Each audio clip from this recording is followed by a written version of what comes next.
বজরংবলী, আরশি তোমায় খুব মানে গো। প্লিজ তুমি ওর কোনো ক্ষতি হতে দিও না।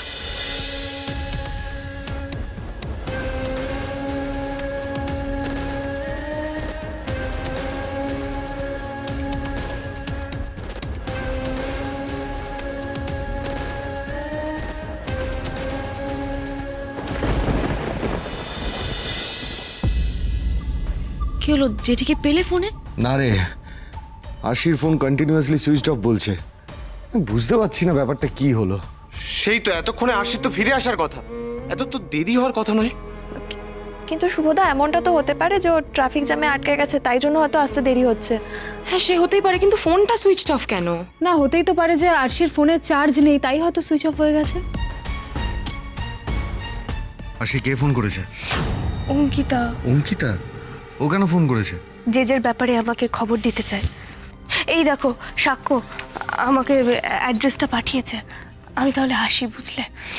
আরশি তো অঙ্কিতার সাথে দেখা করতে গেছিল। মানে অঙ্কিতা জেজের ব্যাপারে কিছু একটা খবর দেবে বলে আশিকে ডেকেছিল। আচ্ছা, হাসির কোনো বিপদ হয়নি তো? মানে অঙ্কিতা হয়তো আশিকে বলেছে যে জেজে কোথায় আছে, আর আশি সেই খবরটা পেয়ে হয়তো ওখানে গেছে।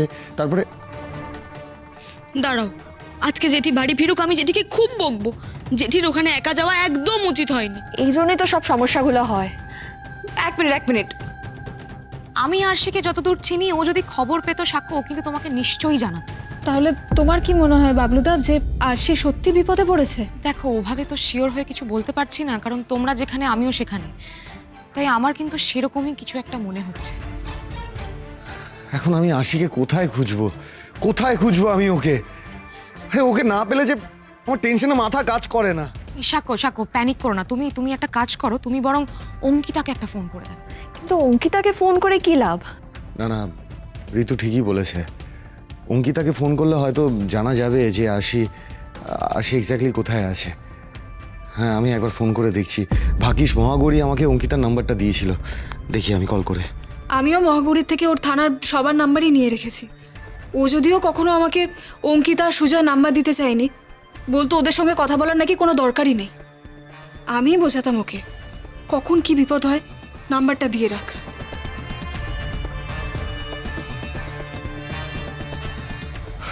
কি হলো জেঠু, অঙ্কিতা আন্টিকে পেলে না ফোনে? না রে, পেলাম না। আরে আশির ফোনটাও সুইচ অফ, অঙ্কিতাকেও ফোনে পাওয়া যাচ্ছে না। এত টেনশনের ওপর টেনশন। উফ বাবা, এত বিপদ, আমার মাথা কাজ করছে না। ওরু, তুমি এক্ষুনি বললে না যে তোমার কাছে নাম্বার আছে, তুমি একবার ট্রাই করে দেখো না। অনেক সময় নেটওয়ার্কের প্রবলেমের জন্য ফোনে পাওয়া যায় না। একবার দেখো, ট্রাই করে। দেখছি।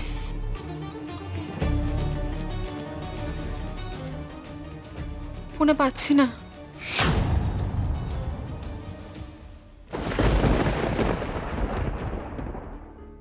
রুদি, এবার কি হবে? সেটা আর ঘরে বসে ভাবলে চলবে না। আমাদের আর অপেক্ষা করার সময় নেই সাক্ষ্য। অঙ্কিতা আরশিকে কি বলেছে, আরশি কোথায় আছে, এগুলো জানতে গেলে আমাদের অঙ্কিতার কাছেই যেতে হবে।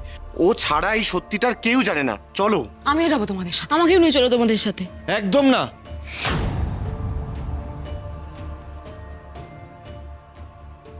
এ বাড়ি থেকে এক পা এগোলে না, তোর পা ভেঙে রেখে দেবো।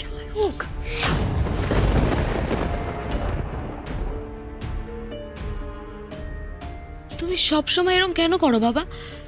তুমি বোঝো না যে এরকম করলে তুমি আমার কাছে আরো ছোট হয়ে যাও? সেটা আমায় খুব কষ্ট দেয় বাবা। কায়ক, তুই কি ভেবেছিস তুই অপুকে না আটকালেও আমি নিজে ওকে নিয়ে যেতাম? সত্যি, অপু ছোট, আমার মেয়ের মতো। তুই কি করে ভাবলি যে আমি চেয়ে ওকে বিপদের মধ্যে ফেলতাম? হ্যাঁ, থাক দাদা ভাই, তোদের বুদ্ধি শুদ্ধি দৌড় না আমার জানা আছে। যাকে সেসব বাদ দে। তুই এখন আরশির জন্য চেঁচে পুলিশের সঙ্গে ঝামেলা করবি? তুই কি বলতে চাইছিস? আমি বলতে চাইছি যে আমি তো বারবার বারণ করেছিলাম যে জেজের সাথে শত্রুতাটা না করতে। আমার কথা শুনলি না। আর তোর বউয়ের কথা তো বাদ দে। এবার যে তোরা এই দুজন মিলে জেজে অশান্তিটা বাড়ির উপর নিয়ে এলি, এটাকে সামলাবি কি করে তোরা? সায়ক, বাবলু তো একটা কাজে বেরোচ্ছে, তুই আর এসব বলে প্লিজ অশান্তি বাড়াস না। অশান্তি? আমি অশান্তি করছি? আরে আরশি এই বাড়িতে আসার পর থেকে তো আরশি অশান্তি লাগিয়েই যাচ্ছে। আরশি হলো অশান্তি।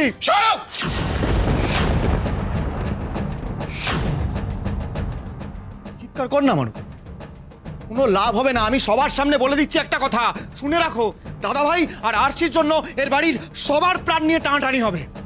সায়ক, তুই কি বলছিস? তোর কোনো আইডিয়া আছে? হ্যাঁ, এরকম একটা পরিস্থিতিতে তুই এসব কথা বলছিস?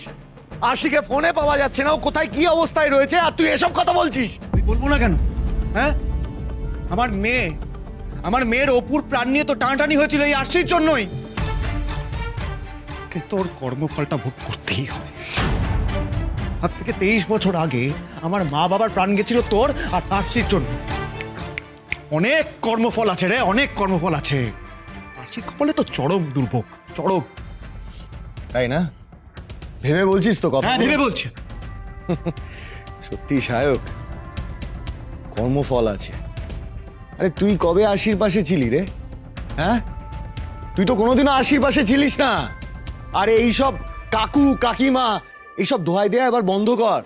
কাকু কাকিমা দোহাই দিস না কথায় কথায়। যখন জানতে পারলি সত্যিটা কি, তখনও ছিলিস আমাদের কারোর পাশে? যখন আশি এসে নিজে বললো যে মেজ কাকি কিভাবে নিজের প্রাণের বাজি রেখে আমাকে, আমাদের সন্তানকে, আশিকে বাঁচিয়েছে, তারপরেও তুই কি পাশে ছিলিস? আরে সায়ক, তুই তো সেই মায়েরই সন্তান। তুই কি করে এরকম হলি রে? এইসব কথা বলতে তোর লজ্জা করছে না? এটা কতটা লজ্জার, কতটা দুঃখের, তুই বুঝতে পারছিস না? সাক্ষ্যদা, তুমি সাগরের সাথে আর কথা বলে সময় নষ্ট করো না। তুমি যাও, আশিকে খোঁজো। হ্যাঁ সাক্ষ্য, এই অঙ্কিতা মেয়েটাকে একদম আমি বিশ্বাস করি না। ও তো সুজয়ের কথায় ওঠে আর বসে। আমি জানি না, আমার কেন মনে হচ্ছে অঙ্কিতার জন্য আরশি কোনো বিপদে পড়েছে। তোমরা চিন্তা করো না, আমি থাকতে আশির কোনো বিপদ হবে না, কোনো ক্ষতি হবে না ওর। কেউ পাশে থাকুক বা না থাকুক। শুভ, ঋতু, চলো আমার সঙ্গে। অঙ্কিতার কাছে যাই, অঙ্কিতাকে হয়তো আমরা থানায় পেয়ে যাব। চলো চলো, এলাম।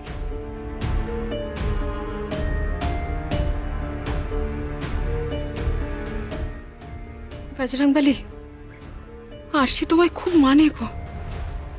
প্লিজ তুমি ওর কোনো ক্ষতি হতে দিও না, প্লিজ।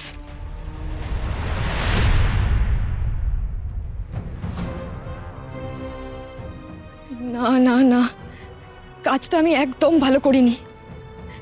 আমার জন্য যদি মিসেস চ্যাটার্জির কোনো বিপদ হয়, তাহলে নিজের বিবেককে কি জবাব দেবো আমি? কিন্তু কিন্তু আমার কাছে তো এটা করা ছাড়া আর অন্য কোনো উপায়ও ছিল না। তোমার বাচ্চাকে আজকে হেল্প করেছে বলে তুমি ওকে হেল্প করছো, তাই তো? এই খবরটা আমি এখনো সায়ন্তনী ম্যাডামকে দিইনি। যদি দিই, she is a dangerous women. তোমার বাচ্চাটাকে তুমি আর বাঁচাতে পারবে না, আমিও চাই না সেটা।